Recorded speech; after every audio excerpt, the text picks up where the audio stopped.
heureux de vous retrouver. Amen. Voilà, je vous salue dans le beau nom de Jésus-Christ, chacun, chacune, pour ce partage que nous avons chaque mercredi soir. Et nous sommes heureux de nous retrouver ensemble autour de ce 11e chapitre du livre des Hébreux. Cela fait déjà plusieurs mercredis que nous le partageons et je salue les frères, les sœurs, les amis qui nous suivent sur les réseaux sociaux pour partager encore ces deux versets qui semblent clôturer un petit peu les personnages, même s'il y a une suite après ces deux versets, parce que l'auteur dit que dirais-je encore, car le temps me manquerait. Mais au moins ce soir, on va partager encore deux versets. Verset 30 et le verset 31. C'est par la foi que les murailles de Jéricho tombèrent après qu'on en eut fait le tour pendant 7 jours. Hébreux 11, verset 31. C'est par la foi que Rahab, la prostituée, ne périt pas avec les rebelles. Certaines versions disent les non-croyants, parce qu'elle avait reçu les espions avec bienveillance. J'ai intitulé ce partage ce soir « Les victoires de la foi ». Et je crois que le cœur était à propos tout à l'heure. Il y a des victoires dans la foi. Amen. Et ça servirait à quoi d'avoir la foi si c'était pour rester dans la défaite ? Mais la foi nous transporte dans une ère, dans un temps de victoire. Et ce soir, ce verset 30 nous dit que Josué a triomphé, a vécu les murailles de Jéricho, la chute des murailles de Jéricho. Il est bien important de comprendre que la foi imprègne tout notre chemin spirituel. Les versets qui précédaient, ces versets 30 et 31, nous ont parlé de Moïse qui, par la foi, a aspergé par le sang les maisons, afin que l'ange de la destruction ne passe pas dans les maisons des Hébreux. Et puis, c'est par la foi qu'ils traversèrent la mer Rouge. Il y avait comme une entrée ici dans le plan de Dieu. Mais vous savez que l'entrée dans la vie spirituelle ne nous épargne pas par la suite des combats, des luttes, des obstacles. Et ce verset 30 et 31 vont nous amener à considérer qu'il y a dans la foi une victoire. La foi est gagnante. La foi paye. Excusez-moi de l'expression que j'utilise ici. La foi paie. Vous êtes d'accord ? Il y a des victoires attachées à la foi. Il y a des victoires dans la foi, il y a des victoires par la foi. Amen. Il est possible ainsi, au travers de ces deux versets, de dire ceci, pour tout croyant, tout chrétien, il est possible d'obtenir des victoires par la foi. Et la première victoire concerne les forteresses. On l'a lu ensemble. Il est possible par la foi, c'est mon premier point, pour chacun de vaincre des forteresses. Alléluia. Et c'est ce que nous dit le verset. C'est par la foi que les murailles de Jéricho tombèrent après qu'on en eut fait le tour pendant 7 jours. Il y a toutes sortes de forteresses qui se présentent à nous, mes frères et sœurs. Toutes sortes de forteresses. Et parfois, on se dit forteresse, ce n'est pas le monument, je ne parle pas du bâtiment. On est dans une ville moyenâgeuse, il y a des édifices avec des belles prestances là, de pierre, d'architecture. Mais il y a des forteresses dans notre vie, des forteresses de lutte, des forteresses d'opposition, des forteresses d'épreuves. Et elles peuvent se manifester sous plusieurs formes, matérielles, physiques. Et on sait qu'au milieu de nous, il y a des frères et sœurs malades. On viendra tout à l'heure dans ce temps de prière à évoquer des cas. Il y a des soucis, des forteresses familiales. Il y a des forteresses relationnelles. Parfois avec un patron, un collègue de travail. On se dit, mais on part au travail à reculons. Et on se dit, comment ça va se passer aujourd'hui ? C'est une forteresse. C'est quelque chose qui est là devant nous comme un obstacle. Il y a des forteresses psychologiques. On sait qu'il y a des dépressions, des déprimes dans le cœur de quelques-uns. Il y a des forteresses spirituelles occultes. Et bien d'autres encore. Néanmoins, la Bible nous dit qu'il y a des victoires. Les murailles de Jéricho tombèrent. Amen. Jéricho n'était pas n'importe quelle ville. Et on aurait pu lire Josué chapitre 6, mais je n'ai pas le temps ce soir. Jéricho n'était pas n'importe quelle ville. Elle représentait à l'époque la porte d'entrée dans le pays de la promesse. C'est le premier obstacle que Josué et le peuple vont avoir à se confronter. Si cette ville tombait, la chose serait telle que le peuple serait encouragé. Alléluia! Et combien, lorsqu'une forteresse tombe, nous sommes encouragés. Je ne sais pas si vous êtes comme moi, mais quand je gagne un combat, je suis un homme de combat, moi. Faut pas venir trop se frotter à moi. J'aime bien aller au combat. Et le peuple serait encouragé, et les nations environnantes seraient alors dans la terreur. Et on va voir tout à l'heure que c'était le cas. Nous savons que cela s'est passé ainsi. On connaît ce récit. 6 jours à faire le tour une fois, 7e jour à faire le tour 7 fois, et les trompettes sonnées et les chauffards, pas les trompettes d'argent, les chauffards. Cette corne qui est là pour annoncer la victoire ou le rassemblement, mais le chauffard a sonné, Josué a envoyé un cri et les murailles sont tombées. Alléluia, et le peuple s'est emparé de la ville. Mais il fallait que cette cité fortifiée cède. Et vous savez, je suis allé rechercher quelques données sur Jéricho. Certains spécialistes ont fait des recherches au XXe siècle, XIXe siècle, et il semble que la cité mesurait 210 mètres de long sur 120 mètres de large. Ce n'était pas une grande cité finalement. Elle faisait à peu près 660 mètres de circonférence. Il fallait pour le peuple, le premier de la procession, il fallait une demi-heure pour faire le tour. Alors, vous vous rendez compte que si le peuple avait une longueur d'1 kilomètre, il fallait une demi-heure pour le premier, mais pour le dernier, alors je n'ai pas fait les calculs, je ne suis pas très doué en maths des fois, mais il fallait du temps. Et puis, il y avait 2 murailles à la ville. Ce sont les fouilles qui l'ont déterminé ainsi. Une première extérieure appuyée sur un talus de 45 mètres de haut. Il y avait comme une colline à franchir. Et une muraille se dressait alors d'environ 2 mètres d'épaisseur sur une hauteur de 24 mètres par endroit. Ça donne déjà quand même un signal important de résistance. Elle était séparée de la seconde par un espace correspondant au quartier des pauvres. Une muraille, un espace là où les pauvres vivaient, une seconde muraille. Et cette muraille faisait 4 à 4,50 mètres d'épaisseur. Vous vous rendez compte? Sur une hauteur de 37 mètres. Donc, il y avait quelque chose ici comme il semblait imprenable. Et combien nos forteresses parfois nous semblent imprenables, si difficiles que parfois on se résigne, que parfois on fait demi-tour, que parfois on ne sait plus quoi faire.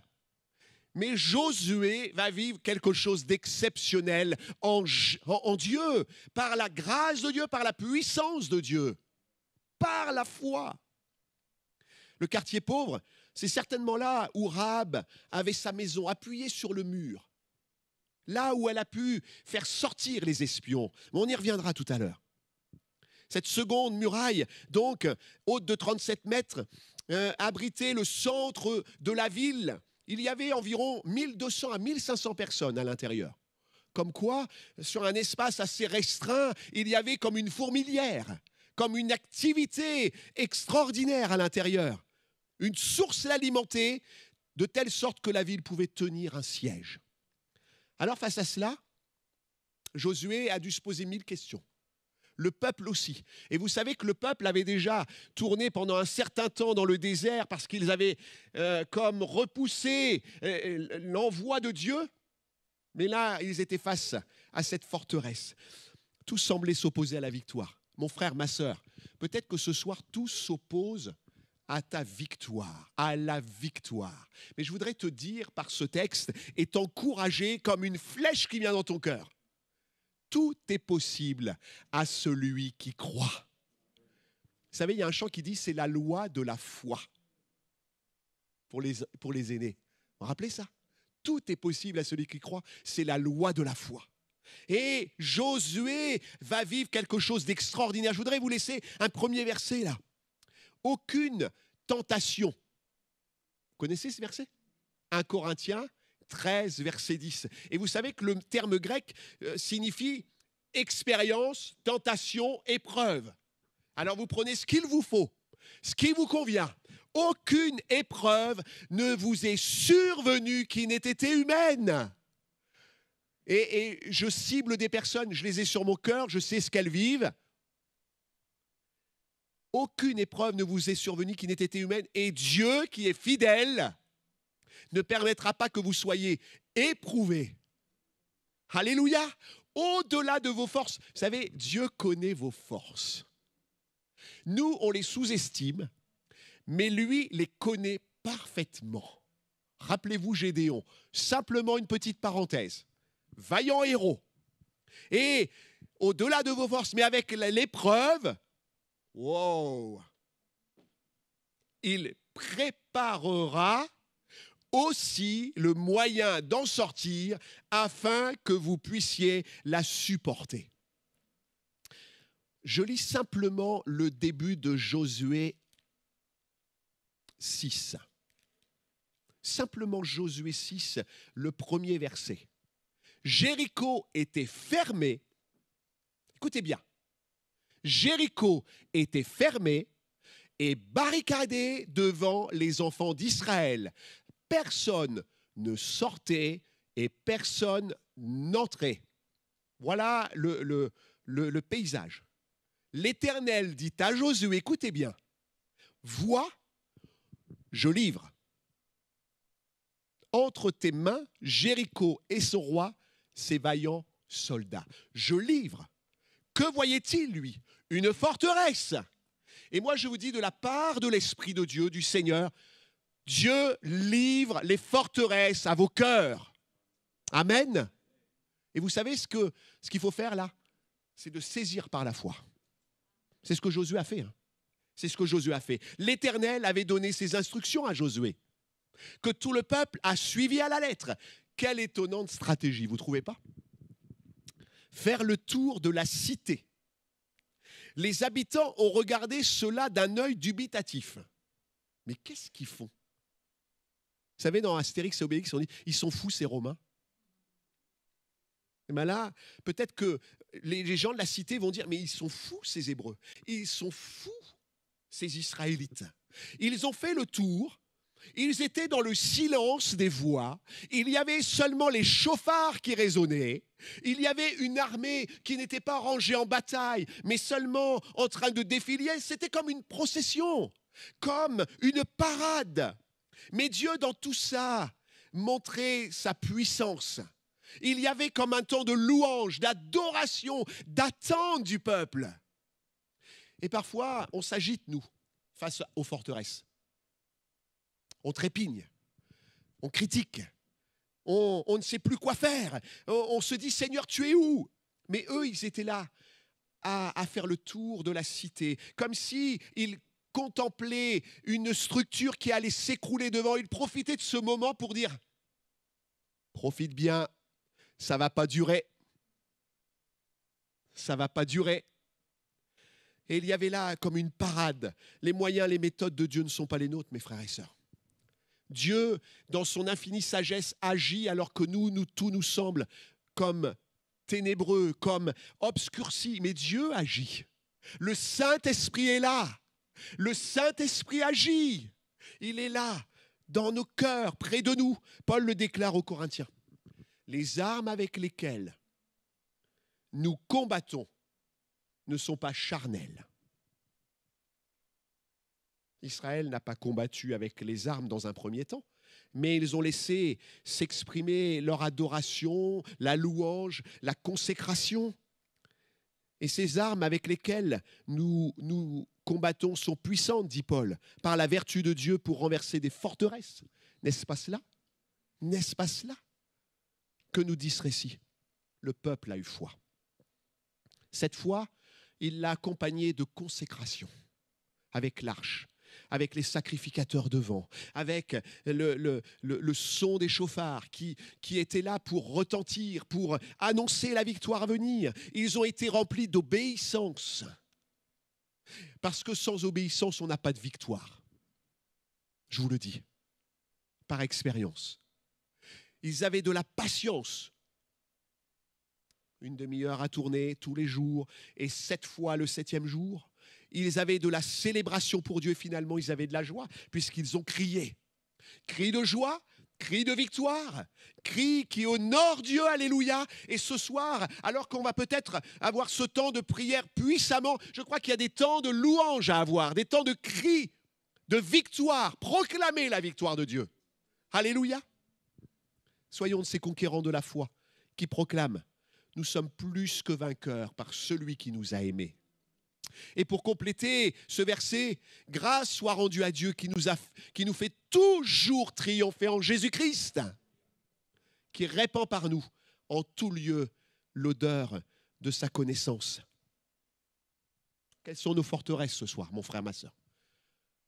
On a des forteresses familiales, on a des forteresses physiques, on l'a dit tout à l'heure. Quelles sont nos forteresses? Avant de voir le second résultat, la seconde victoire plutôt que procure la foi, je voudrais vous laisser ce verset. Mon juste vivra par la foi. Mais s'il se retire, mon âme ne prend pas plaisir en lui. J'appelle la foi sur nos vies ce soir, sur nos foyers, amen, dans nos cœurs, pour nos enfants, nos épouses, nos familles. Et puis, la deuxième pensée, la deuxième victoire, parce qu'il y a une deuxième victoire ici dans le texte, au verset 32. Je récupère ma page, mais je crois que je l'ai perdue. Il est possible par la foi pour chacun de vaincre la mort et d'entrer dans le plan de Dieu par la foi. C'est ce que nous dit le verset 32. C'est par la foi que Rahab, cette prostituée, cette femme extérieure au peuple d'Israël, dont la vie était comme condamnée, condamnable devant Dieu, n'est pas morte. Alléluia. Je le lis dans la version second 21. Avec les non-croyants, parce qu'elle avait accueilli les espions avec bienveillance. Cette femme, dont la réputation n'était plus à faire, s'était totalement identifiée au peuple d'Israël. Elle avait entendu, saisi, dans une révélation personnelle, que Dieu était le véritable Dieu d'Israël, que son peuple allait être le conquérant de ce territoire. Elle avait saisi qui était ce peuple et son Dieu. Un extrait du livre de Josué au chapitre 2, vous pourrez le lire à la maison, dit ceci. L'Éternel, c'est la parole de Rahab. L'Éternel, je le sais, elle avait été voir les espions qui étaient sur le toit, en attente de pouvoir descendre par la muraille. L'Éternel, je le sais, vous a donné ce pays. La terreur que vous inspirez nous a saisis. Quelle parole de connaissance de cette femme, révélée par Dieu. Et tous les habitants du pays tremblent devant vous. Quel encouragement pour les espions qui pouvaient alors le répéter au peuple. Nous l'avons appris et nous avons perdu courage. Le diable est défait. La maladie est défaite. Vous le croyez? Les problèmes familiaux sont défaits. Dieu a gagné le combat. Il a triomphé à la croix en Jésus-Christ. Et cette femme continue. Tous nos esprits sont abattus à votre aspect. Car c'est l'Éternel, votre Dieu, qui est Dieu en haut dans les cieux.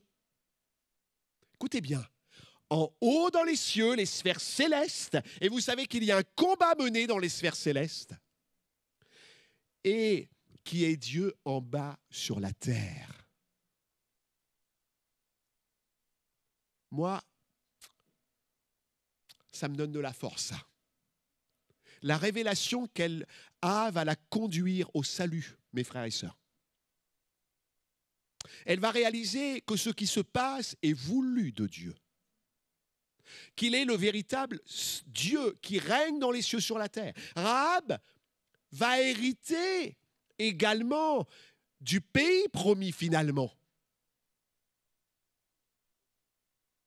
Oui. Oui, oui. Il n'est rien dit après. Mais elle va hériter du pays promis. Paul, des siècles plus tard, le traduit ainsi. Ne savez-vous pas que les injustes n'hériteront point le royaume de Dieu ? Ne vous y trompez pas, ni les impudiques, ni les idolâtres, ni les adultères, ni les efféminés, ni les infâmes, ni les voleurs, ni les cupides, ni les ivrognes, ni les outrageux, ni les ravisseurs n'hériteront le royaume de Dieu. Et c'est là ce que vous étiez. Quelques-uns de vous. Mais comme Rahab, Rahab, c'est l'image, la préfiguration de l'œuvre de salut. Mais vous avez été sanctifiés, mais vous avez été justifiés au nom du Seigneur Jésus-Christ et par l'Esprit de notre Dieu. Rahab était vouée à mourir. Mais par la foi qu'elle a manifestée, elle a été sauvée. Vous étiez morts par vos offenses, par vos péchés, dans lesquels vous marchiez autrefois. Et puis, Paul, aux Éphésiens, continue, mais Dieu qui est riche en miséricorde, Rahab a été le sujet de la miséricorde des espions d'Israël, parce qu'elle a cru, parce que par la foi, elle a cru qu'Israël était l'Israël de Dieu et que Dieu était le Dieu d'Israël. À cause du grand amour, dit Paul, dont il nous a aimés, nous qui étions morts par nos offenses, nous a rendus à la vie avec Christ. C'est par grâce que vous êtes sauvés. Que vous êtes sauvés par le moyen de la foi, et cela ne vient pas de vous, c'est le don de Dieu. Rahab avait reçu de la part des espions, vous savez, un cordon rouge. Et j'ai regardé ce que c'était rouge cramoisi. C'était un rouge foncé, un rouge semblable au sang. Quelle image, quel symbole pour nous. Elle a attaché ce cordon, signe distinctif, qui l'épargnerait, elle et sa famille. Si ce cordon préfigure le sang de Jésus sur la vie de tous ceux qui ont placé leur foi en lui, Rahab, quant à elle, préfigure la lignée de Jésus-Christ. Boaz est né de Rahab par son alliance à Salmon. Et je pourrais lire Matthieu chapitre 1er, vous dire ceci, cette lignée qui va conduire, c'est magnifique ça. Salmon engendra Boaz de Rahab. Boaz engendra Obed de Ruth. Obed engendra Isaïe. Isaïe engendra David. Le roi David engendra Salomon de la femme d'Uri. Salomon engendra Roboam. Roboam engendra Abia. Abia engendra Asa. Asa engendra Josaphat. Josaphat engendra Joram. Joram engendra Osasia. Osias engendra Joatam. Joatam engendra Akaz. Akaz engendra Ézéchias. Ézéchias engendra Manassé. Manassé engendra Amon. Amon engendra Josias. Josias, Jéconias. Jéconias, après la déportation de Babylone, engendra Salatiel. Salatiel engendra Zorobabel. Zorobabel, Abjud. Abjud, Eliakim. Eliakim, Azor. Azor, Sadoc. Sadoc, Hachim. Hachim, Eliud. Eliud, Éléazar. Éléazar, Mathan. Mathan, Jacob. Jacob engendra Joseph, l'époux de Marie, de laquelle est né Jésus, qui est appelé Christ. Nous sommes victorieux en Jésus-Christ. par la foi. Et ce soir, je voudrais vraiment vous dire que c'est par Jésus que Dieu nous a réconciliés avec lui par le sang de la croix. Et la croix, c'est notre victoire. La résurrection, c'est notre victoire. Je conclus. La foi est le moyen d'accéder à ces victoires sur les forteresses. Et nous allons prier pour ça. Sur la mort. Parce que la mort, vous savez, elle n'est pas toujours physique. Elle est spirituelle, elle est morale. Mais Dieu nous fait triompher de la mort. Ici-bas et pour l'éternité. Et je crois que ce soir, ce message qui peut-être clôturera ce chapitre 11 des Hébreux, mais je laisse ça à Daniel. Eh bien, ce soir, on va dire, Seigneur, augmente-nous la foi. Comme les disciples ont demandé. Augmente-nous la foi. Garde-nous fidèles jusqu'à ton retour. Et je termine par ce verset. Quand le Fils de l'homme viendra, trouvera-t-il la foi sur la terre? Et ce soir, Seigneur, on veut dire, oui, nous avons la foi. Oui, Seigneur, nous voulons garder la foi. Oui, Seigneur, nous croyons et nous obtenons les victoires par la foi.